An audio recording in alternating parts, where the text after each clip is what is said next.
على النبي والسلام على الرسول الشفيع المبتهي والحبيب العربي لا إله إلا الله لا إله إلا الله لا إله إلا الله.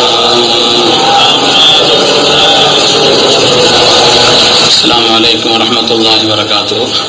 சங்கைக்குரிய பெருமக்களே, புனிதம் நிறைந்த ரமதானுடைய மாதத்திலே வரக்கூடிய பாக்கியமான ஜும்மாவுடைய நாளாக நாளை இருக்கிறது. அதனால் இன்றைய லைலத்துல் ஜும்மாவையும் ஜும்மாவுடைய பகலையும் அதிகம் ஸலவாத் ஓதியும் நிறைய துஆக்கள் செய்தும் நல்ல இபாதத்தில் கழித்தும் ரப்பினுடைய பொருத்தத்தை அதிகமாக்கிக் கொள்வதற்குண்டான முயற்சியை நாம் ஆக்கிக் கொள்ள வேண்டும் என்று எனக்கும் உங்களிடத்தில் அன்போடு நான் கேட்டுக்கொள்கிறேன்.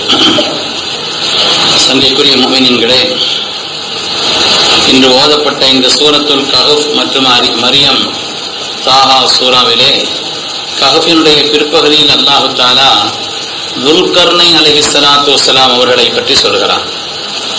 உலகத்தையே கட்டி ஆண்ட மன்னர்கள் 4 பேர் உலகத்தையே ஆண்டார்கள். சையதுனா சுலைமான் அலைஹிஸ்ஸலாம், சையதுனா துல்கர்னைன் அலைஹிஸ்ஸலாம். ஒருவர் நபி, இன்னொருவர் அல்லாஹ்வுடைய வலி, இறைநேசர். இன்னும் 2 பேர் நேர் அதற்கு மாற்றமானவர்கள். நம்ரூது புகுத்த நசர், உலகத்தையே கட்டி ஆண்டார்கள். அதிலே சையதுனா துல்கர்னைன் அலைஹிஸ்ஸலாத்து வஸ்ஸலாம் அவர்களுடைய வரலாற்றை அல்லாஹ் தஆலா சொல்லி வரும் பொழுது, யஜூஜ் மஜூஜ் என்ற உலகத்திலே குழப்பம் செய்யக்கூடிய ஒரு கூட்டத்தார் ரொம்ப வரம்பு மீறி நடந்து கொண்டிருக்கிறார்கள். அவர்களுடைய அட்டகாசங்களை தடுத்து நிறுத்த வேண்டும் என்று ஒரு கூட்டம் சையதுனா துல்கர்னைன் அலைஹிஸ்ஸலாம் இடத்தில் ஒரு கோரிக்கை வைத்தார். துல்கர்னைன் அலைஹிஸ்ஸலாத்து வஸ்ஸலாம் அவர்கள் அவங்களிடத்துல சொன்னாங்க, அதாவது உலகத்தையே கட்டி ஆண்ட மாமன்னராக இருந்தாலும் கூட துல்கர்னைன் அலைஹிஸ்ஸலாம் சொன்னார்கள், ஃபஅஈனூனி பிகுவத்தின் அஜ்அல் பைனக்கும் வ பைனஹும் ரதுமா. நான் செய்யக்கூடிய இந்த காரியத்திற்கு எனக்கு நீங்க உதவியா இருக்கணும். உங்களுக்கும் அவர்களுக்கும் மத்தியிலே உறுதியான ஒரு தடையை நான் ஏற்படுத்தி விடுவேன். ஆனால் அதற்கு எனக்கு உங்களுடைய உதவி தேவை என்று சொன்னார். பெருமக்களே, நமக்கு இந்த வரலாற்றில் இருந்து சொல்லக்கூடிய பாடம் என்னன்னு சொன்னா, உலகத்தில் வாழக்கூடிய மனிதர்கள் பரஸ்பரம் ஒருவர் மற்றவர்களுக்கு உதவி செய்வது மிக உயர்ந்த ஒரு பண்பாக இஸ்லாம் கருதுகிறது. காரணம், மற்றவருடைய உதவி இல்லாமல் யாரும் இந்த உலகத்தில் வாழ முடியாது. எனக்கு யாருடைய உதவியும் தேவையில்லை, நான் மாத்திரம் வாழ்ந்துருவேன்னா அது இந்த உலகத்தில் நடக்கிற காரியம் அல்ல, அது சாத்தியமானது அல்ல. யாருடைய உதவியும் இல்லாமல் இந்த உலகத்தில் ஒரு மனிதன் வாழவே இயலாது. அப்படியானால் பரஸ்பரம் ஒருவர் மற்றவர்கள் உதவியாளர்களாக இருக்க வேண்டும் என்பதை குர்ஆன் ஷரீஃப் நமக்கு வலியுறுத்தி காண்பிக்கிறது. துல்கர்னைன் அலைஹிஸ்ஸலாத்து வஸ்ஸலாம் அவர்கள் மக்களுடைய உதவியை கேட்டார்கள். இப்ராஹிம் அலைஹிஸ்ஸலாத்து வஸ்ஸலாம் அவர்கள் கஅபாவை கட்டுவதற்கு அல்லாஹ் தஆலா இஸ்மாயில் அலைஹிஸ்ஸலாமுடைய உதவியை ஆக்கினார். ஃபிரௌனிடத்திலே செல்வதற்காக மூசா நபி அலைஹிஸ்ஸலாத்து வஸ்ஸலாமுடைய வரலாறு என்று ஓதப்பட்ட சூரத்து தாஹாவிலே வருகிறது. சையதுனா மூசா அலைஹிஸ்ஸலாம் ரப்பிடத்தில் கேட்கிறார்கள், யா அல்லாஹ், ஹாரூன் அலைஹிஸ்ஸலாம் அவர்களை, ஹாரூனை எனக்கு நீ உதவியாளராக அனுப்பி என்று அல்லாஹ்விடத்தில் கேட்கிறார்கள். அந்த உதவியை கொண்டு நான் ஃபிரௌனிடத்தில் சென்று அவனிடத்தில் மாற்றத்தை உண்டாக்குவதற்கு முயற்சிப்பேன் என்று சொன்னார்கள். குர்ஆன் ஷரீஃபிலே அல்லாஹ் தஆலா யா அய்யுஹல்லதீன ஆமனூ என்று 89 இடத்தில் அல்லாஹ் சொல்கிறான். அதுவும் அய்யுஹன்னாஸ், யா அய்யுஹன்னாஸ் என்று அல்லாஹ் தஆலா 20 இடத்தில் சொல்கிறான். இதனுடைய நோக்கம் என்னவென்று சொன்னால், உலகத்தில் நாம் வாழுகின்ற நேரத்திலே பரஸ்பரம் ஒன்றிணைந்து உதவியாளர்களால் ஒரு கூட்டமைப்போடு வாழக்கூடிய ஒரு நிலையை உண்டாக்கிக் கொள்ள வேண்டும் என்பதைத்தான் இந்த ஆயத்து வலியுறுத்துகிறது. கடந்த ஞாயிற்றுக்கிழமை ஒரு ஆளை சந்திச்சேன். அவர் ஒரு மேல் படிப்புக்காக வெளியில் இருக்கிறார். எந்த ஊரு அப்படிங்கிறது யாருங்கிறதும் தேவைப்பட்ட என்கிட்ட கேட்டுக்கங்க, அது பொதுவாக சொல்றது நல்லது இல்லை. ஒரு ஊர்ல போய் படிக்கிறதுக்காக, மேல் படி படிக்கிறதுக்காக போயிருக்கிறாரு. வாரத்துக்கு ஒரு தடவை லீவு வருவார். சொன்னாரு, நான் இருக்கக்கூடிய ஊர் இருக்குது, முஸ்லிம்களுக்கு எதிரான சிந்தனை உள்ள மனிதர்கள் வாழக்கூடிய இடம். அந்த இடம் இருக்குது, தொப்பி போட்டு போக முடியாது, நோம்பு வச்சிருக்கிறத பகிரங்கமா காட்டிலாம் நடக்க முடியாது. அப்படிப்பட்ட ஒரு நிலை உள்ள ஒரு இடம் அந்த குறிப்பிட்ட அந்த பகுதி. அதனால அந்த இடத்தையெல்லாம் பார்க்கும் பொழுது குறிப்பா என்னன்னா எப்பமாவது தொப்பி போட்டு போயிட்டேன்னா சல்லாசலமா தூக்கி பேசிக்கிட்டு இருக்கிறாங்க, அல்லாஹ்வை சொல்லி பேசுறாங்க, அதுக்காண்டி நான் சமயத்தை கலந்துட்டு போவேன்னு. இப்படி எல்லாம் ஒரு சூழல். அதெல்லாம் பார்க்கும் பொழுது முஸ்லிம் சமுதாயம் ஒரு கட்டமைப்பாக ஒருவர் மற்றவருக்கு உதவியாக இருக்க வேண்டியதனுடைய அவசியம் என்னங்கிறத காலத்தால் நமக்கு உணர்த்துதுன்னு சொன்னார். இந்த சமூகத்தினுடைய கட்டமைப்பை குறைப்பவர்கள் இருக்கிறார்கள், இந்த சமுதாயத்தினுடைய துரோகிகள் என்று சொன்னார் அவர். இந்த சமுதாயங்கிறது ஒரு கட்டமைப்பாக, ஒரு கூட்டமைப்பாக, ஒருவர் மற்றவர்களுக்கு உதவியாளர்களாக சேர்ந்து வாழ வேண்டும் என்பதற்குத்தான் அல்லாஹ் தஆலா யா அய்யுஹன்னாஸ் யா அய்யுஹல்லதீன ஆமனூ என்று அல்லாஹ் சொல்கிறான். அந்த கட்டமைப்பை குலைப்பது இருக்கிறதே, அதை உடைப்பது இருக்கிறதே, அல்லாஹ் குர்ஆனிலே ஷிர்க்கை விட மோசமானதுன்னு சொன்னான். ஷிர்க்கை விட இணை வைப்பதுதான் உலகத்தில் மன்னிக்கப்படாத குற்றம். அதை விட பெரிய குற்றம் எதுன்னு சொன்னா இந்த சமுதாயத்தை பிளப்பதுன்னு சொல்றான். நான் இப்படிப்பட்ட இடங்கள்ல இருக்கும் பொழுதுதான் இந்த சமுதாயத்தினுடைய கட்டமைப்பையும் கூட்டமைப்பையும் அதனுடைய வலிமையையும் அதனுடைய தேவையையும் என்னால் உணர முடிகிறதுன்னு அவர் சொல்லும் பொழுது அந்த ஆயத்தினுடைய நிதர்சனம் நமக்கு உணர முடிந்தது. அருமையான பெருமக்களே, எனவே இந்த உலகத்திலே ஒரு மனிதர்கள் சிறப்பான வாழ்வு வாழ வேண்டும் என்று சொன்னால் ஒருவர் மற்றவருடைய உதவியாளராக இருக்க வேண்டும். வெறும் பொருளாதாரத்தில் மாத்திரமல்ல, பொதுவாக உதவியினுடைய மனப்பான்மை. நம்ம பள்ளியில இந்த ஆசிராஜர் சார்ந்த ஒரு நாள் இருந்தாங்க, வெள்ளிக்கிழமை அவர் இருக்கிற ஹயாத்தா இருக்கிற வர ஒரு கிடையாது நிக்காரு. அது என்ன குடும்பம் சார்? சித்தர் உள்ள குடும்பத்தில் உள்ளவர். ஒரு கிடையாது நான் பார்த்ததில்லை. ஆனா ரொம்ப கஷ்டப்பட்டவர், பெரிய வசதியானவர்லாம் இல்லை, சாதாரணமான நிலையில உள்ளவர். ஒரு கிடையாது எங்கேயா நின்றுச்சுன்னா அடுத்த உடனே அவர் பேட்டி வாங்கி கொண்டு போட்டுருவார்.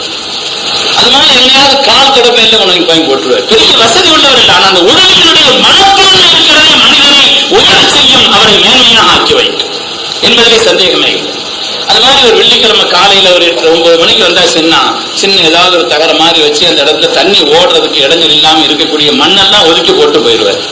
சாதாரணமா ஒதுக்கி செய்தா தண்ணி வேகமா ஓடும். அப்படிப்பட்ட ஒரு நிலையில உலகத்திலே ஒரு மனிதனுடைய சிறந்த தன்மை எது என்று சொன்னால் உதவி செய்யக்கூடிய, உதவியினுடைய மனப்பான்மையோடு வாழ வேண்டும். பொருளாதார ரீதியான இதர மற்றவர்களுக்கு உதவி செய்யக்கூடிய அந்த தன்மையோடு வாழ வேண்டும் என்பதை குர்ஆன் பல இடங்களில் வலியுறுத்துகிறது. நல்ல காரியத்திற்கு நீங்கள் உதவியாளர்களாக இருங்கள் என்று அல்லாஹ் தஆலா அருள்மறையிலே சொல்லி காண்பிக்கிறான். அருமையான பெருமக்களே, பொருத்தமான நேரத்தில் செய்யப்படக்கூடிய உதவியால் இந்த உலகத்தில் உயர்ந்த தனி மனிதர்கள் சமுதாயம் ஏராளம். பொருத்தமான கட்டுத்தனமாக உதவி செய்கிறார். அப்படிப்பட்ட உதவியின் காரணத்தினால் உயர்ந்த தனி மனிதர்கள் கொஞ்சம் நஞ்சம் அல்ல, உயர்ந்த சமூகம் கொஞ்சம் நஞ்சம் அல்ல. தேவையினுடைய நிலை அறிந்து பொருத்தமான நேரத்தில் செய்யப்படக்கூடிய உதவியினால் இந்த உலகத்தில் எவ்வளவு பேர் கண்ணியமான நிலையை பெற்றிருக்கிறார். நமது உயிரின மேலான கண்மணி முஹம்மது ரசூலுல்லாஹி ஸல்லல்லாஹு அலைஹி வஸல்லம் அவர்களுக்கு அவருடைய வரலாற்றை நாம் படிக்கிறோமே. இஸ்லாம் பிறந்தது மக்காவில தான், ஆனா அது வாழ்ந்ததும் வளர்ந்ததும் எங்கதாங்க? மதீனாவில தான். பிறந்தது மக்காவில், ஆனால் அது வாழ்ந்ததும் வளர்ந்ததும் மதீனாவிலே தான். காரணம் என்னவென்று சொன்னால் வரலாற்று சிறப்பு மிக்க உதவி என்று அன்சாரிகள் செய்தார்கள். அன்சாரிகள் சொன்னாலும் உதவியாளர்கள் தானே. வரலாற்று சிறப்பு மிக்க உதவியை செய்தார்கள். மார்க்கம் இந்த மண்ணில் வேறுவிடுவதற்கான காரணத்தை உருவாக்கியவர்கள் அன்சாரிகள். மார்க்கம் இந்த மண்ணிலே நிலைப்பதற்கவர்கள் காரணமானவர்கள். மற்றவர்களுடைய தேவைகளுக்காக தங்களுடைய சௌகரியங்களையும் கூட தியாகம் செய்தவர்கள் அன்சாரிகள். நான் குர்ஆனுடைய வரலாறை சொல்கிறேன். மற்றவர்களுடைய தேவைக்காக தங்களுடைய சௌகரியங்களையும் கூட தியாகம் செய்தவர்கள். அவர்கள் செய்த அந்த தியாகத்திற்கும் அந்த உதவிகளுக்கும் கண்மணி நாயகம் ஸல்லல்லாஹு அலைஹி வஸல்லம் கொஞ்சம் துஆ செய்யல. ஒரு தடவை ஒரு யுத்தகணம், அதுல கிடைச்ச கனிமத்து பொருள்களை எல்லாம் பங்கு வைக்க வேண்டியது வந்துச்சு. அதுல ஸல்லல்லாஹு அலைஹி வஸல்லம் சில பேர் கொஞ்சம் கூடுதலா கொடுத்தாங்க, அவங்க சில காரணங்களை வச்சு கொடுத்தாங்க. ஆனா அன்சாரிகளில் உள்ள 1-2 இந்த சின்ன வயசு உள்ள பிள்ளைங்க, நாம எல்லாம் ஒரு காலத்துல எவ்வளவு உதவியா இருந்தோம், ஆனா சில பேர் கூடுதலா உதவி செய்யற மாதிரி தெரியுது. ஒரு பேச்சு யாரும் 1-2 பேசுறது சொல்லாத காதுல வந்துருச்சு.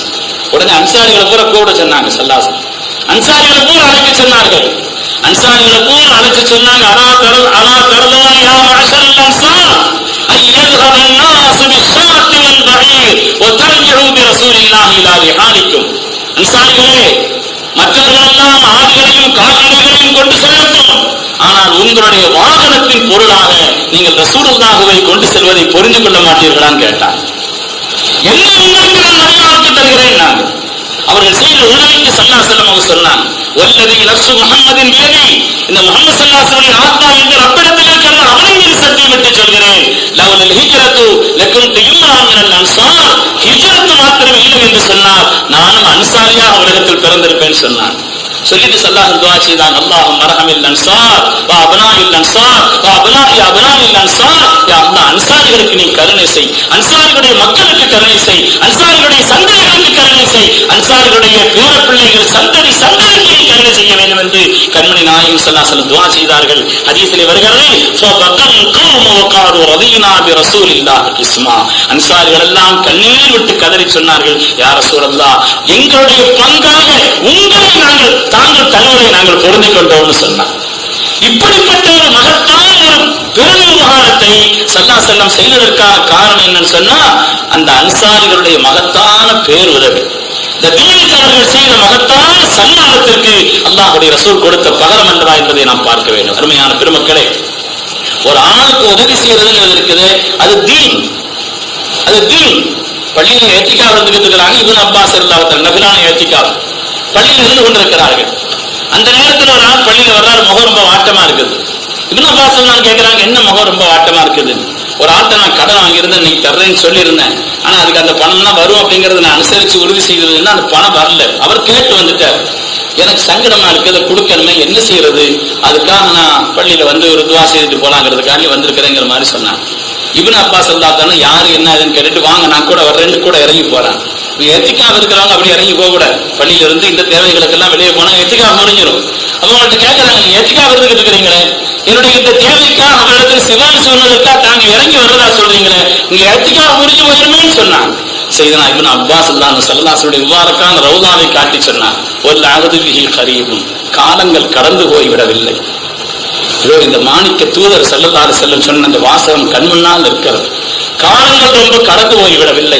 மன் மஷா ஃபீ ஹாஜத்தி அஹீஹி வ பலக ஃபீஹா லகான கைரம் மின் இஅ்திகாஃபி 10 சினீன், ஒரு சகோதரனுடைய தேவைக்காக ஒரு மனிதர் நடந்து சென்று அந்த காரியத்தில் அவர் வெற்றி பெற்றார், சித்தி அடைந்தார் என்று சொன்னால் அவருக்கு 10 வருஷம் இஅ்திகாஃப் இருந்த கூலி இருக்கிறது என்று கண்மணி நாயகம் ஸல்லல்லாஹு அலைஹி வஸல்லம் சொல்ல நான் கேட்டேன்னு சொன்னார். இந்த இஅ்திகாஃபை நான் ஒரு நாள் கலா செய்து கொள்கிறேன், ஆனால் அந்த 10 வருஷம் இஅ்திகாஃபுடைய என்ன எனக்கு கிடைக்க வேண்டும் என்று சொன்னார்களாம் சய்யிதுனா அப்துல்லாஹ் இப்னு அப்பாஸ் ரலியல்லாஹு தஆலா அன்ஹு. அருமையான பெருமக்களே, நம்ம ஊரை பொறுத்தவரையில ஒட்டுமொத்தமாக பொதுச்சுவர் வச்சு வாழ்றோம். பழைய காலத்துல உள்ள பெருமக்கள் விசாலமான உள்ளமா இருந்த காரணத்தினால அந்த பொதுச்சுவர் அவங்களுடைய ஒற்றுமையையும் அவங்களுடைய உயர்ந்த எண்ணத்தையும் காட்டுச்சு. இப்ப அதுதான் பல இடங்களில் சண்டை காரணமா இருக்கு. இது வேற விஷயம். ஏன்னா அந்த காலத்துல உள்ளம் விசாலமா இருந்துச்சு, அதனால வீடு விசாலமா இருந்துச்சு. உள்ளம் சுருங்கி போச்சு, அதனால வீடும் சுருங்கிதான் போயிருக்கு. அருமையானவர்களே, விசாலமான உள்ளத்தோடு வாழ்வதற்குண்டான ஒரு பணிகளை மனத்தில் ஆக்கிக்கொள்ள வேண்டும். உயர்ந்த உள்ளத்தோடும் எப்போதுமே அடுத்த வீட்டில் உட்கார்ந்து இருக்கிறோம் சொல்லும் பொழுது பக்கத்து வீட்டில் வைக்கக்கூடிய சாதனாருடைய வாசனை மாத்திரம் நமக்கு வர்றதில்லை, அங்க உள்ள சிரமங்கள் நமக்கு தெரியத்தான் செய்யும். அங்க என்ன சாதனாங்கிறது அது என்ன செய்யுது, வாசனையில உணர்றதுங்கிறது மாத்திரம் அல்ல, அங்க என்ன சிரமப்படுறாங்கிறதும் தெரியத்தான் செய்யுது. அப்படிப்பட்ட நேரத்தில் நாம் ஒரு உதவியாளர்களாக ஆகியிருப்பது என்பது காலத்தினுடைய கட்டாயம். ஒரு முஸ்லிமுடைய ஒரு நல்ல மனிதனுடைய பண்பு பெருமக்கள். காலத்தால் செய்யப்படக்கூடிய இந்த உதவி இருக்கிறது, காலங்களையும் கடந்து வேண்டும். அல்லாஹ்வுடைய பேருதவியை பெற்றுத்தரும் என்பதில் எந்த விதமான சந்தேகம் இல்லை. அஸ்ஹாபுல் கஹ்ஃபினுடைய அந்த குகைவாசிகளுக்கு ஒரு நாய் உதவியாக இருந்தது. அல்லாஹ் குர்ஆனில் அந்த நாயை பாராட்டி சொன்னான், சொர்க்கத்தில் இடம்பெறக்கூடிய பிராணிகளில் ஒன்றாக ஐன் நஜீஸ், நஜீஸான பிராணி என்று நாம் சொல்கிறோமே, அந்த நஜீஸான பிராணி சொர்க்கத்தில் இடம்பெறுகிறது குகைவாசிகளுக்கு உதவியாக இருந்த காரணத்தினால். எனவே ஒரு மனிதர்களுக்கு நாம் உதவியாக இருப்பது இருக்கிறதே, இப்படிப்பட்ட ஒரு மனப்பான்மையோடு வாழ்வது இருக்கிறதே, காலங்களையும் கடந்து நமக்கு அது பயனளிக்கும் என்பதிலே எந்த விதமான சந்தேகம் இல்லை. அருமையான பெருமக்களே, குர்ஆன் ஷரீஃபில் அல்லாஹ் தஆலா பாராட்டி சொன்னான், பல இடங்களில் சிரமப்படுபவர்களுக்காக உதவி செய்யணும். நமக்கு என்னென்ன வகையில அவங்களுக்கு குறைஞ்சபட்ச துஆவாவது செய்யணும். அவங்களுக்கு கஷ்டப்படுறாங்க, நம்மள்கிட்ட சொல்றாங்க, சொல்லல, இந்த விசாலமான உள்ளம் நமக்கு வேண்டும், அவங்களுக்கான துஆ செய்யணும். அல்லாஹ் தஆலா அதற்கொண்டு நம்முடைய சிரமங்களை நீக்குவான், நம்முடைய கஷ்டங்களை நீக்குவான். இன்றைய காலகட்டத்தில் நாம் அன்சாரிகளாக இல்லாமலாகிவிட்டோம், குறுகிய மனப்பான்மையை ஆகிவிட்டோம். அந்த